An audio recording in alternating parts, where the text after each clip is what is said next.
Bonjour, bonjour. Bonjour. Bon, on va profiter de ce petit moment de trêve entre deux bombardements de problèmes matériels pour continuer dans la même lancée que le dernier constat qu'on a fait, là, vouloir croire, et où il y a quelqu'un, un auditeur qui a réagi en disant que le vouloir croire qu'il y est en plein, que la sensation le boude et que la seule chose qui lui reste, c'est la conviction par la connaissance, en attendant que la connexion se refasse. Voilà, donc c'est vraiment ça, c'est qu'il y a une histoire de connexion, tu as l'impression d'être coupé de Dieu. Tu vois? Oui, tout à fait.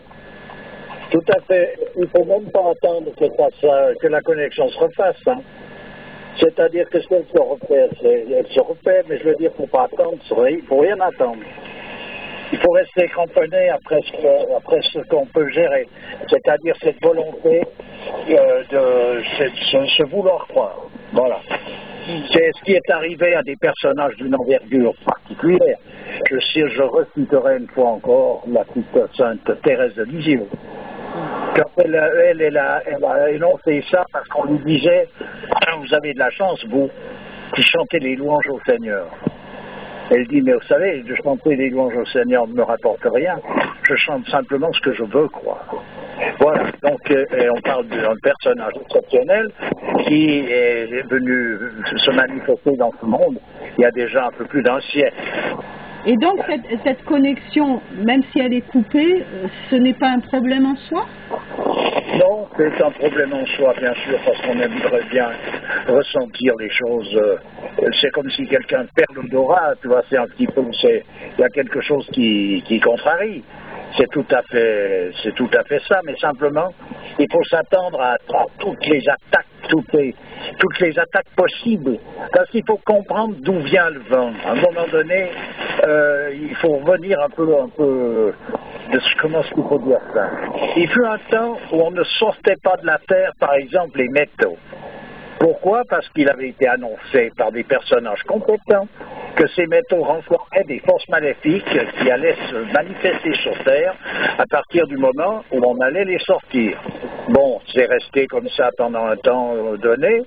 Tout d'un coup, il y a eu des petits malins qui ont commencé à mettre ça à jour pour en faire ceci, en faire cela. C'était des personnages qui s'amusaient à faire de la magie de par tous les bords. Bref, les ancêtres des chimistes, des scientifiques modernes. Bon. C'est un peu des saltimbanques de l'époque, une variété de saltimbanques. Bon, et donc ils n'ont pas respecté ça. À partir du moment où ils n'ont pas respecté ça, il a fallu réglementer tout ça, de manière à ce que les personnages qui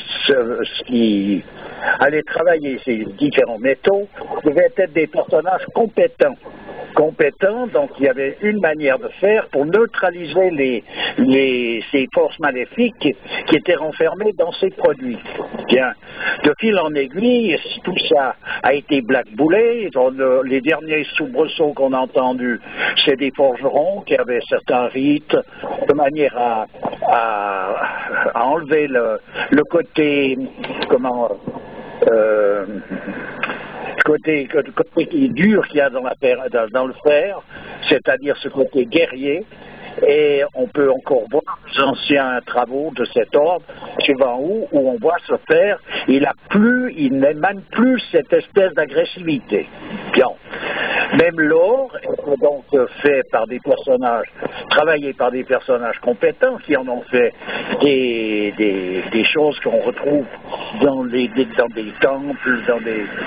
c'était représentatif de cette pureté qui est en quelque sorte la pureté, la manifestation de la pureté en tant que telle, c'était considéré de cet ordre-là.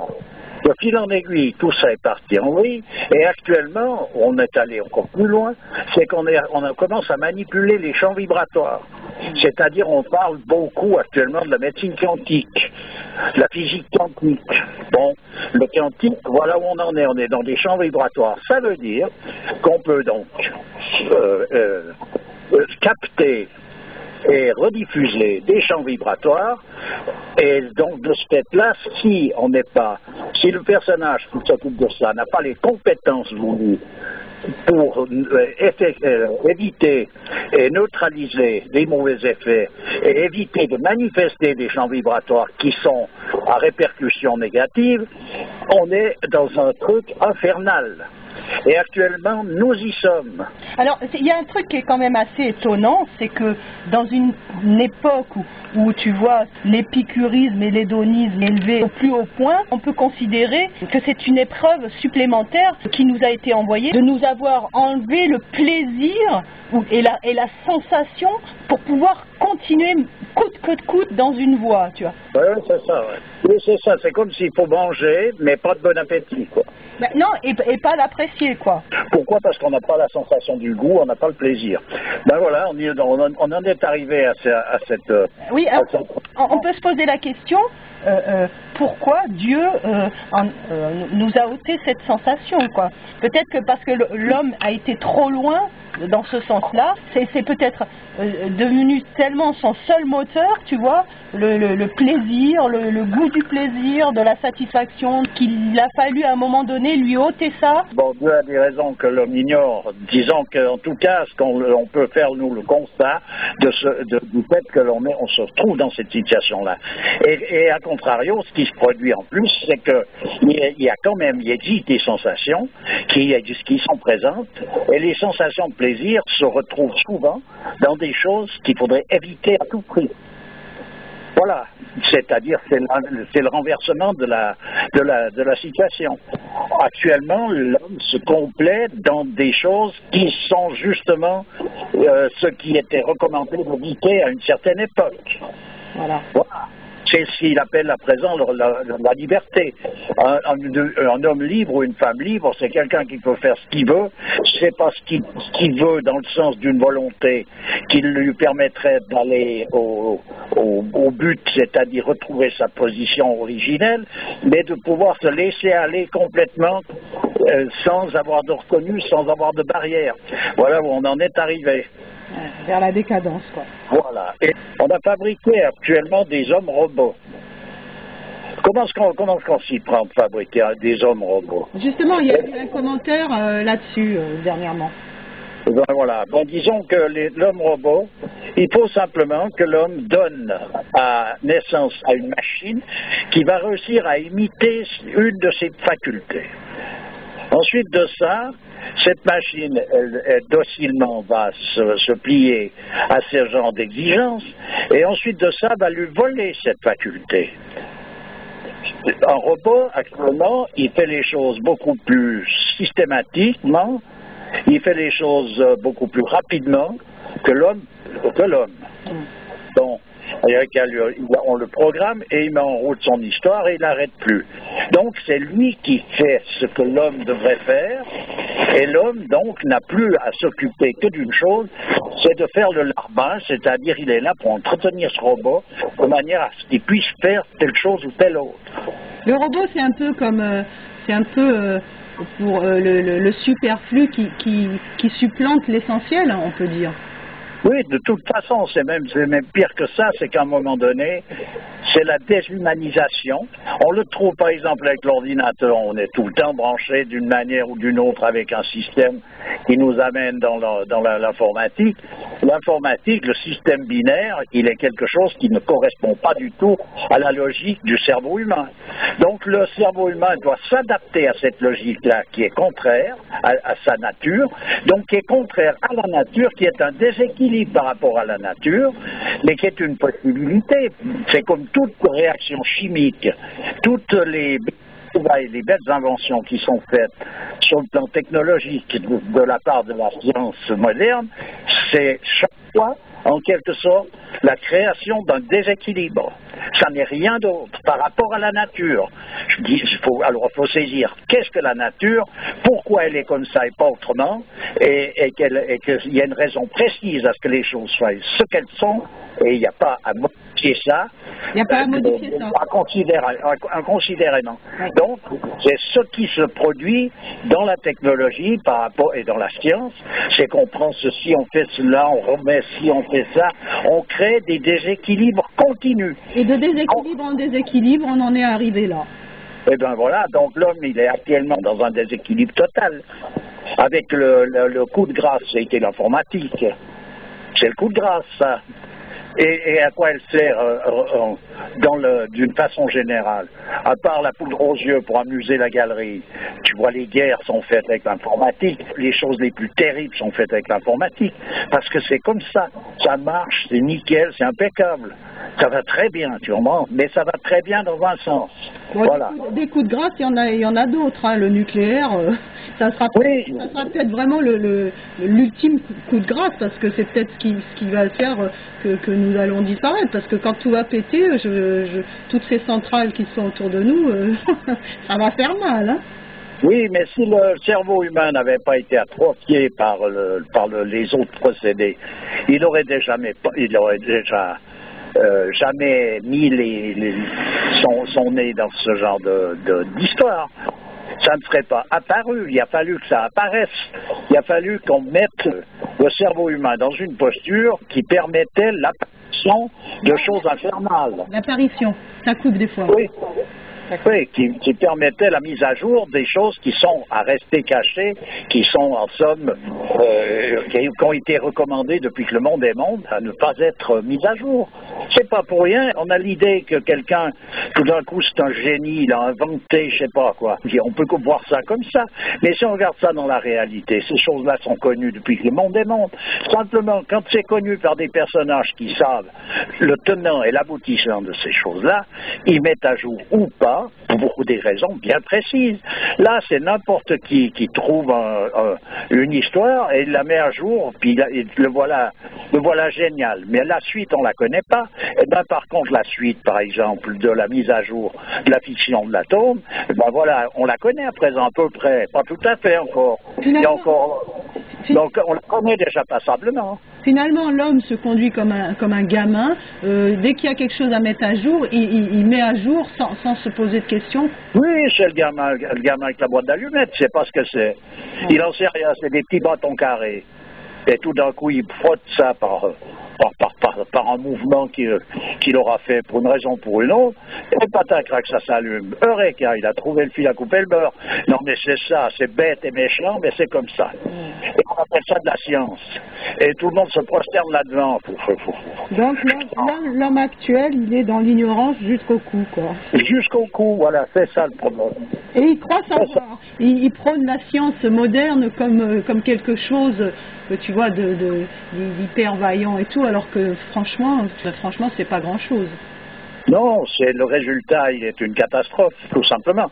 C'est pris séparément, évidemment, on peut admirer ça, parce que ah ouais, c'est comme un tour de passe-passe, on va avoir un prestidigitateur. Ce qu'on admire, c'est un certain reflet de la grandeur de Dieu à travers des découvertes.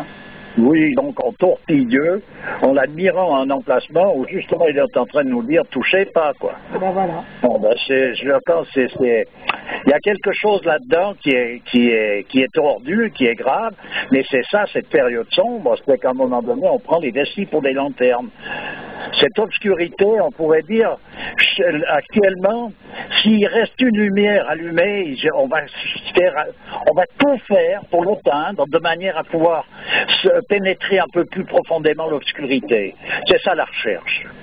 Ouais. Voilà où on en est. Donc attention, il y a mal donne là, voilà. Il y a mal donne. Et puis pour en revenir au fait de croire, de chanter ce qu'on veut croire, ben voilà, c'est par la force des choses il existe encore quelque chose d'intouchable. C'est cette intuition intellectuelle dont parle un homme comme Guénon ou M. Chuon ou tous ces personnages-là, qui sont en quelque sorte le rapport qu'il y a on pourrait dire entre Dieu et l'homme, c'est-à-dire son état de conscience profond. Il y a encore là où il y a justement, à un moment donné, des données qui sont là, quelque chose qui fait qu'on peut arriver à vouloir croire, alors qu'on ne croit pas en réalité dans le sens de croire comme sensation, mais on peut vouloir croire. Donc c'est un cadeau, c'est la grâce qui nous offre cette possibilité-là. Et en même temps c'est bien parce que ça prouve encore une fois que la volonté je ne parle pas de velléité, donc la volonté en tant que telle a une ascendance sur tout ce qui est de l'ordre du monde sensible, les sensations, que l'on doit être guidé par sa volonté plutôt que par ses sensations. Et là, c'est super explicite du coup. Ben bien sûr, et sa volonté, la volonté en question, est de l'homme, elle est le reflet direct de la volonté de Dieu, normalement. Par cette prise de conscience-là, on peut se rendre compte à quel point Dieu est vraiment miséricordieux, parce que là encore, il nous guide de manière à ce qu'on arrive au but, quoi. Oui, mais simplement, par contre, l'homme, il a une capacité, c'est qu'il peut refuser d'être guidé. Voilà, c'est ça le refus de la grâce, dont il est parlé dans différentes traditions, c'est que la grâce se manifeste d'une manière continue et constante. Elle submerge en quelque sorte la tristesse et le désespoir, mais par contre, l'homme peut refuser tout ça. C'est ça, cette liberté qui lui a été offerte, c'est une liberté qui est sans condition, on pourrait dire. Ça fait partie de la volonté, de sa volonté à l'homme. Ah ben oui, l'homme, il doit accorder sa volonté à la volonté universelle, de manière à pouvoir la manifester cette volonté dans tout, de rayonner tout ça autour de lui. Donc se mettre en phase avec la volonté divine. Voilà, alors après, à partir du moment où il crée un déséquilibre, il utilise cette volonté, il en met une partie de vrai, il met toujours une partie de vérité pour cacher un mensonge, c'est l'histoire du diable qui dit 9 vérités pour cacher un mensonge, mais ce mensonge, il est de taille. Donc en contrariant Dieu, il usurpe un rôle qui n'est pas le sien et il agit à l'encontre même de ses propres intérêts. La contrariété dont tu parles, c'est tout simplement le déséquilibre. Oui. Voilà, c'est à partir du moment où l'homme crée un déséquilibre, et bien après, il faut rattraper ça. Oui. Comment est-ce qu'on fait? On le rattrape tant que c'est possible, mais il y a un moment donné où ça ne l'est plus. Et on en est arrivé actuellement dans un stade où comment rattraper le déséquilibre. C'est pas pour rien qu'au niveau traditionnel, on parle de l'islam comme étant la dernière révélation. Ça veut dire qu'il n'y en a point d'autre. S'il n'y en a point d'autre, ça veut dire fin de l'histoire à un endroit. Donc on s'en tient là, mais si on s'en tient par là, de toute façon, il n'y a plus rien pour rattraper. Finalement, il y a une super corrélation entre Dieu et nous, hein, malgré tout, parce qu'en faisant du mal, entre guillemets, à Dieu, on fait du mal. C'est l'évidence même. Parce qu'après, il faut avoir la notion, quelle est la notion de l'homme concernant Dieu? Si on regarde Dieu comme quelque chose, ou quelqu'un extérieur à nous, qu'on veut idéaliser sous une forme ou sous une autre, on est à côté de la question. On est tout le temps à côté de la question. On ne peut pas vivre sans Dieu. Ça, c'est pas possible. On peut crier qu'on vit sans Dieu, qu'on ne croit en rien. On peut tout crier. C'est pas un souci, ça. Mais je veux dire, la réalité fait qu'on est lié corps et âme, on peut dire, avec Dieu. Il n'y a pas de, c'est pas possible. Il n'y a pas Dieu et nous. Ça se peut pas, tout ça. Dieu est la totalité de tout. Ça ne veut pas dire que nous sommes Dieu, mais lui, il est tout. Voilà. Il est la totalité de tout, y compris l'expression de le dire. Donc ça signifie qu'on ne peut pas être isolé de lui. C'est pas vrai. Ouais. Ça n'est pas possible. Ok. Voilà. Mais à présent, disons que dans le monde religieux actuel, il y a aussi une telle décrépitude que c'est un désastre. Je côtoie de temps en temps certains de ces milieux, ils me font mal à l'estomac parce ils tiennent une place qui devrait briller, ou en tout cas manifester comme un rayonnement, et non, c'est l'inverse. Bon. Voilà. Ok, ben écoute, je te remercie.